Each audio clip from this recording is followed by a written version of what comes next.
বন্ধুরা, তোমাদের সবাইকে দয়াবতী দিয়া বাংলা চ্যানেলে অনেক অনেক স্বাগত। আজকে আমি আরও একটি নতুন ব্লগ ভিডিও এখান থেকেই শুরু করছি। তো এখন প্রায় বিকেল হয়ে গেছে। আমি ঘুমিয়েছিলাম, ঘুম থেকে ওঠার পর প্রথমেই গাছে জল দিয়ে নিলাম। দেখো, বাড়ির গাছে কিন্তু অনেকগুলো ফুল ফুটে রয়েছে, দেখতে অনেকই সুন্দর লাগছে। আর এদিকে রয়েছে অ্যালোভেরা গাছ। অ্যালোভেরা গাছটা তো অনেক বড় হয়ে গেছে, তার সাথে নতুন আরেকটি ফুল গাছও হয়ে গেছে। এটা যখন আরেকটু বড় হবে তখন অন্য কোনো জায়গায় নিয়ে যেতে হবে, কারণ এখানে এতগুলো গাছ একসাথে হবে না। তো এইদিকে আমি সব গাছে জল দিয়ে নিচ্ছি। তো ভাবলাম বিকেলবেলার ব্লগটা করা যাক, সাথে আমার সব কাজও হয়ে যাবে আর তোমাদের সাথে একটু গল্পও করা যাবে। তো সব কাজ করে নিতে নিতে যখন আমরা সব কাজ ভালোবেসে করি তখন কিন্তু মনে হয় না যে অনেক কাজ করছি, তখন মনে হয় এই তো আরেকটু রয়েছে, করলেই শেষ হয়ে যাবে। আর যদি মনটা একদমই ভালো না থাকে তাহলে কিন্তু অল্প একটু কাজ থাকলেও একদমই করতে ইচ্ছে হয় না। কিন্তু এই জন্য কিন্তু নিজের মনকে সবসময় ভালো রাখা দরকার। আমাদের যেটা পছন্দ সেটা করা উচিত। অনেক কিন্তু ছোট ছোট জিনিসও থাকে, যেমন বসে রয়েছি, কোনো কাজ নেই, সব কাজ শেষ হয়ে গেছে, একটু গান শোনা যাক বা একটু হাঁটা যাক বাইরে। এতে কিন্তু নিজের মনটাও অনেক ভালো লাগে। আরও অনেকের অনেক কিছু থাকে পছন্দের জিনিস, যেমন কারো সেলাই করা, সে কিন্তু সেটাও করতে পারে নিজের, বা অন্য কোনো জিনিস বানানো বা কাজ করা। আসল কথা হলো নিজের মনটাকে খুশি রাখা। নিজে খুশি থাকলে কিন্তু পরিবারের প্রত্যেককেও খুশি রাখা যায়। তার জন্য আমার মনে হয় আগে নিজেকে খুশি রাখা দরকার, তাহলে বাড়ির প্রত্যেকেই অনেক খুশি থাকবে। তো এইভাবে তোমাদের সাথে গল্প করতে করতে দেখতেই পারছো আমার কিন্তু অনেকটা কাজই হয়ে গেল।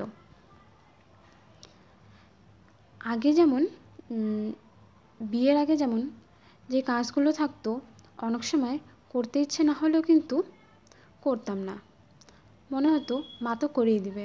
কিন্তু এখন ইচ্ছে থাক বা না থাক প্রত্যেকটা কাজ কিন্তু আমাদের নিজের গুছিয়ে গুছিয়ে করতে হয়। ভালো লাগে অবশ্যই, এমন না যে করতে ইচ্ছে হয় না, ইচ্ছে থাকলেই কিন্তু করা যায়। তো ওরকম ভাবতে ভাবতে সব কাজ, দেখো সব জামা কাপড়গুলো তুলে নিলাম। এখন এগুলো আমি ভালোভাবে গুছিয়ে নেব। আর আমাদের বাড়িতে কিন্তু 3টে বিড়াল রয়েছে, একটি বড় বিড়াল আর ওর 2টো বাচ্চা ছোট ছোট একদম। তো আমি জামা কাপড় গোছাবো, ওরাও আমার সাথে খেলা করা শুরু করে দিয়েছে। এখন সব জামা কাপড়গুলো গুছিয়ে নিই। তো সব কাজ, এই কাজ করার থেকে আমার মনে পড়লো ছোটোবেলার কথা। আমি জানো তো ছোটোবেলায় বিড়াল দেখলে অনেক ভয় পেতাম, কিন্তু এখন জানি না আর ভয় লাগে না। অনেক কিছুই থাকে যেগুলো আগে করতাম না, কিন্তু এখন হয়তো পরিস্থিতির চাপে পড়ে করতে হয়, বা ধীরে ধীরে সব কিছুরই একটা অভ্যাস হয়ে গেছে।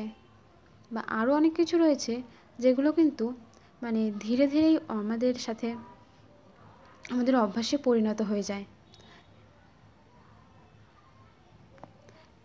তো সেগুলো কিন্তু আমাদের আর নতুন করে শেখার প্রয়োজন হয় না যে এইভাবে এইভাবে সংসারের সব কাজ করতে হবে। একা একাই দেখতে দেখতে জানি না কেন কীভাবে সব কিছুই শেখা যায়। যদি কখনো মনে হয় যে আলসি লাগছে বা কোনো কিছু করতে ইচ্ছা হচ্ছে না, কোনো কাজ শুরু করার আগে আমার অনেক টাইম হয় কি যে আলসি লেগে যায় যা, বা করবো না এরকম মনে হয়। কিন্তু তখন মনে হয় এখন যদি কাজগুলো আমি না করি তাহলে কিন্তু পরে দেখব অনেকটা দেরি হয়ে গেছে আর আমার কোনো কাজই হয়নি। এরকম কিন্তু প্রত্যেকের সাথেই হয়ে থাকে, আমার যতটা মনে হয় আর কি। কারণ টাইম টু টাইম যদি সব কাজ আমরা শেষ না করি তাহলে দেখবে পরে অনেক সময় ভাবি যে পরে করে নেব, কিন্তু সেই কাজটা কিন্তু আর আমাদের একদমই করা হয়ে ওঠে না। তার জন্য যখন যেই কাজটা থাকে আমাদের কিন্তু তখনই সেটা করে নেওয়া উচিত। আর আমাদের তো এইভাবে মানে প্রত্যেক দিনের কাজগুলো গুছিয়ে গুছিয়ে করতেই হয়। তো উঠানটা ঝাড় দেওয়া হয়ে গেলে কিন্তু আমার বিকেলের দিকে প্রায় সব কাজই শেষ হয়ে যাবে।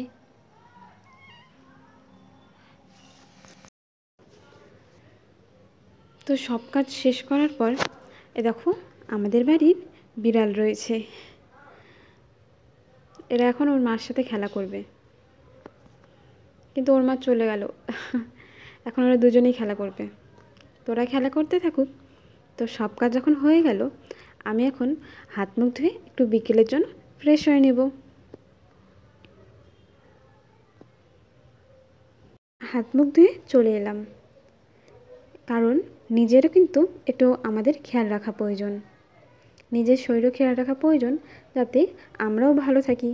কারণ সবসময় অন্যজনকে দেখতে দেখতে প্রত্যেকের দায়িত্ব পালন করতে করতে আমরা কিন্তু অনেক সময় নিজেকেই ভুলে যাই। এই জন্য আমার মনে হয় নিজেদেরও একটু মনে রাখা উচিত। তো এখন একটু কোনো সাজুগুজু করব না, খালি মাথাটা একটু আঁচড়ে নেব, চুলটা ঠিক করে নেব, ব্যাস বিকেলের জন্য এইটুকুই রেডি হলাম। এরপর দেখতে দেখতে কিন্তু প্রায় সন্ধে হয়েই যাচ্ছে। সন্ধে হয়ে গেলে আমি সন্ধেবাতিটা দিয়ে নেব।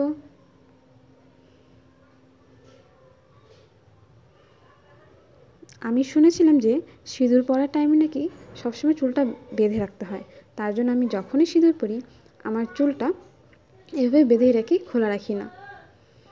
তাহলে বিকেলের জন্য আমি একদম রেডি বলতে পারো। এরপর আমি সন্ধ্যাবাতি দিয়ে নেব।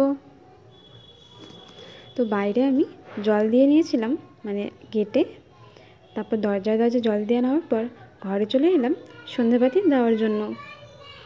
ঘরে আমাদের রয়েছে লক্ষ্মী ঠাকুর আর রাধাকৃষ্ণ ঠাকুর, মানে লক্ষ্মীনারায়ণ রয়েছে একদিকে আর রয়েছে রাধাকৃষ্ণ। তো আমি সন্ধেবাতিটা দিয়ে নিই। আর ভিডিওটা আমি একদমই বেশি বড় করছি না, এখানেই শেষ করছি। দেখা হচ্ছে আমাদের পরের ভিডিওতে। তো ভালো থেকো, সুস্থ থেকো, টাটা।